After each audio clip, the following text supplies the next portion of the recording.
السلام عليكم ورحمة الله وبركاته. إن شاء الله معادنا النهاردة مع كبسولة جديدة من كبسولة الكون. في الفيديوهات اللي فاتت اتكلمنا على البند الرابع في مواصفة الايزو 9001 وناقشنا فيه كل ما له علاقة بالسياق المؤسسي، موضوع الريسك، موضوع الانترستد بارتيز، موضوع البيستل والسوات وهكذا. ممكن تقدروا تتابعوا الفيديوهات القديمة عشان تقدر تلينك مع اللي جاي. تكملة على نفس الموضوع، النهاردة عندنا البند الخامس بنتكلم عن الليدرشيب. الليدرشيب تعريفاتها كتير جدا جدا، يعني انا مش هتكلم في التعريف بتاعها، انا هتكلم هي المواصفه عايزه مننا ايه. ساعات في ناس بتقول لك فين الاجراء بتاع الليدرشيب بتاعك؟ ده توجه. طب ايه التوجه التاني اللي انا شخصيا بفضله؟ ان انا الليدرشيب في كل حاجه. فانا ليه اعمل اجراء واحد بس ليه علاقه بالليدرشيب؟ طب ما انا ممكن انتجريت الليدرشيب في كل الاجراءات الخاصه بيا. طب ازاي اقدر اعمل الكلام ده؟ قبل ما اقول ازاي، البنود بتاعت المواصفة بدأت ببند جنرال كده موجود فيه مجموعة من المتطلبات عند مين؟ التوب مانجمنت. التزام منهم. فانت عندك في البند بتاع الجنرال ده قال لك اول حاجة خالص لازم يتأكد التوب مانجمنت ان في كواليتي بوليسي. فاكرين البوليسي كنا اتكلمنا عليها وهنتكلم عنها في الفيديوهات اللي جاية كمان، ان هي نية المكان لتطبيق سكوب الشغل اللي عايز يعمله. فبيكون في شوية متطلبات. فاولا التوب مانجمنت في مرحله الليدرشيب مطلوب منها تتاكد ان في بوليسي، وان هي البوليسي دي موجوده. تمام؟ مش بس بوليسي، في كمان اوبجيكتيف، سواء كانت استراتيجيك او كانت انيوال او تكتيكال زي ما بنقول. طيب ايه الحاجه الثانيه اللي التوب مانجمنت محتاجه تتاكد منها؟ اول حاجه تتاكد او تاني حاجه تتاكد ان الكواليتي مانجمنت ده انتجريتد جواه البيزنس ريكويرمنتس، البيزنس نيدز اللي هو بيشتغلها، عشان البيزنس بروسس بتاعته تمشي مظبوطه. يعني ايه؟ يعني انا شركه كونستراكشن، فلازم اتاكد ان الكواليتي مانجمنت سيستم بتاعي بيخدم ومتطعم جواه اللي يخليني يديني القدره ان انا اقدر انشئ، سواء بقى كان عن طريق اتش ار، بروكيورمنت، تنفيذ، كواليتي، سيفتي، ايا كانت بقى الحاجه اللي انا محتاج ادخلها جوه السيستم. فلازم انتجريت السيستم مع بعض عشان يخدم البيزنس بروسس بتاعتي. ما يبقاش انا مثلا شركه كونستراكشن وعامل بروسيسز لمستشفى، ما انا كده هعمل حاجه ثانيه غير اللي انا رايح اشتغل فيها اصلا. في حاجه تانية برضو دي مهمه جدا من البنود، ان هو يبروموت بقى شويه حاجات. اول حاجه خالص الريسك بيزد ثينكينج، وده من متطلبات الايزو اصلا. الريسك بيزد ثينكينج زي ما اتفقنا قبل كده، الريسك الله اعلم the effect of uncertainty، هو حاجه مش عارف. لو كانت حاجه حلوه فبقى اسمها opportunity، لو كانت حاجه وحشه فبقى اسمها لا قدر الله threat، تهديد. انا المفروض اعمل ايه؟ اتعرف، ما احنا اتعرفنا عليهم قبل كده، واحط الميديجيشن بلان. لو فرصه كويسه كاتش. طيب لو لا قدر الله ثريت، تهديد، اعمل ايه؟ اميتيجيت، يا هبعده يا هقبله يا هديه لحد تاني وهكذا.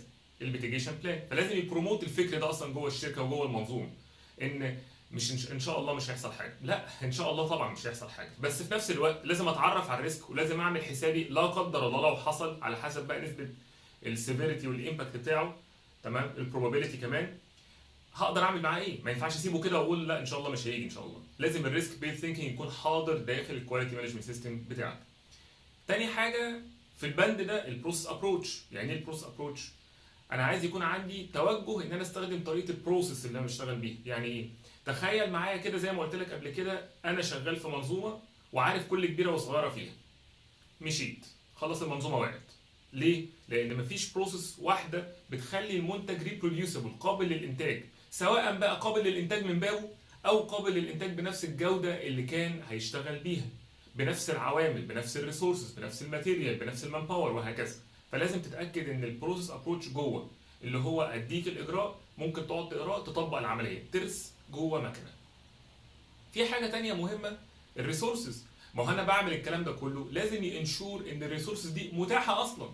يعني انا طالب اعمل مثلا مشروع في اسوان، ايه الريسورسز؟ والله لازم يكون عندي شويه حاجات، معدات مثلا تكون متواجده هناك، لازم يكون عندي سكن موجود هناك، لازم يكون عندي مان باور، ما ده ريسورسز، هيومن ريسورسز وهكذا. فلازم يتاكد ان وينشور ان الريسورسز دي متاحه داخل السيستم او الكواليتي مانجمنت سيستم، ومتاحه لامكانيه تطبيقه الفعلي.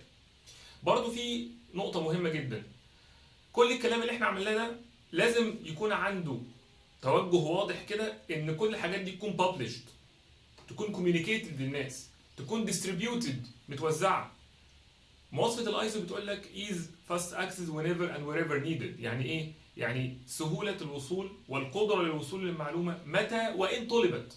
فلازم يتاكد من تواجد ده، مش بنفسه، يعني هو يتاكد من تواجد ده ان هو يسال السؤال ويتاكد ان الكلام ده مطروح جوه، ويوكل حد ان هو يبقى مسؤول عن الجزئيه دي accountable. في نقطة مهمة تاني اللي هي الكونتينوال امبروفمنت، ده بارت من التوب مانجمنت. لازم يكون في كونتينوال امبروفمنت، لازم. ده يعني غالبا في المواصفة بتقول لك ايه يفضل، لا ده لازم. ليه؟ محلك سر. يعني خلينا كده نقول شركة زي شركة من شركات الاتصالات القديمة اللي كان فيها موبايلاتنا في ايدينا كلنا، مرة واحدة اختفت من السوق. ليه؟ الكونتينوال امبروفمنت. ده نقطة مهمة جدا. نفس القصة برضه شركات تصوير كبيرة كانت موجودة ومرة واحدة اختفت من السوق، دلوقتي بقت موجودة بصورة ضعيفة جدا، وفي ناس خبرة أكتر منها تقدر تعمل المجال ده. في برضه نقطة مهمة جدا إن السبورت بقى. مش احنا قلنا الليدرشيب عند كل الناس؟ طب انت دورك كتوب مانجمنت في ايه؟ ان حضرتك تدي الاكونتابيلتي لاشخاص معينه، وتسبورت ان هم يعملوا ديمونستريت الليدرشيب بتاعتهم، الليدرشيب سكيلز بتاعتهم جوه اداراتهم، جوه الفانكشن بتاعتهم، ما بينهم وما بين بعض، مع بعض كرؤساء ادارات، علشان يقدروا في النهايه ينتجوا السيستم بتاعك. كل الكلام ده مسؤوليه توب مانجمنت. تخيل معايا كده يورجن كلوب في ليفربول نزل اللعيبه الماتش، لا اللعيبه ابتدت ماسكه في خناق بعض جوه الماتش، وخسروا 5 وخسروا 10 وخسروا 100. مين اللي هيتحاسب في النهايه؟ اللعيبه هيتخسر. بس مين اللي هيقال فيها؟ التوب مانجمنت. يورجن كلوب نفسه هيتكل على الله.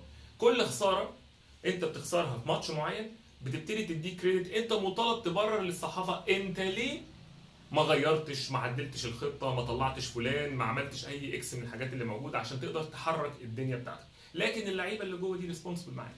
عشان كده الكونتينوال امبروفمنت والسبورت للرولز اللي موجوده داخل وخارج نطاق شركتك مهم جدا جدا جدا. اللي موجود هنا هو اللي موجود في الرياضه، هو اللي موجود في المستشفيات، هو اللي موجود في المصانع. كله بيبقى بنفس الدرجه لكن باختلاف الطريقه اللي بتشتغل بيها. هكمل معاكم ان شاء الله المره الجايه الجزء بتاع الليدرشيب، عندنا فيه الكواليتي بوليسي. بس ما تنساش اعمل شير وسبسكرايب للقناه على اليوتيوب علشان تقدر تشوف الفيديوهات القديمه اللي هي بتكمل الفيديوهات الجديده، وان شاء الله يكون علمي وانتفع بيه. والسلام عليكم ورحمه الله وبركاته.